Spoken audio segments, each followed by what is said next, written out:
วันยินดีสัพพิติโยวิวัชชันตุความกังให้ทั้งปวงจงพินาศไปสัพพะโลกโควินาศตุโลกทั้งหลายของท่านจงหมายมาเตภะวันตารายโยอันตรายอย่ามีแก่ท่านสุขิติกายุโกภาวะท่านจงเป็นผู้มีความสุขมีอายุยืนอาภิวาทานาสิริสัมมิจังอุทธาปัจจหิโนจัตตารโลธัมมังยุวันโนสุขังภาลังพรสีปาการมีอายุวันสุขาภาละโยมจะเลิศแก่บุคคลผู้มีโอกาสิทางไปมีโอกาสิอ่อนน้อมต่อผู้ใหญ่เป็นนิจภาวันตุสัพพะมังคาลังขอสัพพะมงคลจงมีแก่ท่านรา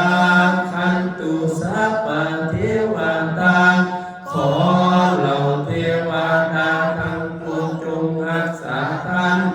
สัพพะพุทธานุภาเวนะด้วยอานุภาพแห่งพระพุทธเจ้าทั้งปวงมานุภาเวนะด้วยอานุภาพแห่งพระธรรมทั้งปวงสัพพะสังฆานุภาเวนะด้วยอานุภาพแห่งพระสงฆ์ทั้งปวงสัพพะโสธิภาวันตุเตขอความสบายดีจงมีแก่ท่านทั้งหลายทุกเมื่อเถิ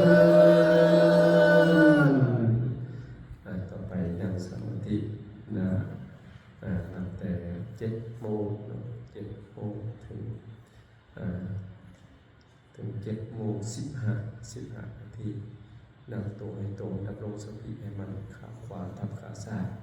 มือขวาทับมือซ้ายอธิษฐานจิตเอาเพื่อเป็นสิริมงคลเพราะมีโอกาสได้ไหว้พระเพราะมีโอกาสเราเป็นคนโชคดีหลายกว่าล้านคนหลายก็แสนล้านคนอยู่ในโลกนี้ดังนั้นมาในวันนี้เราเป็นคนที่โชคดีคำพุทธพจน์เป็นแปลเพื่อให้ความหมายและความสำคัญนั้นเราถือว่าเฮานั้นได้เฮ็ดบุญอันยิ่งใหญ่ได้สมาธิภาวนาเจริญเมตตาภาวนาให้แก่สรรพสัตว์ทั้งหลายดังนั้นเฮาทั้งหลาย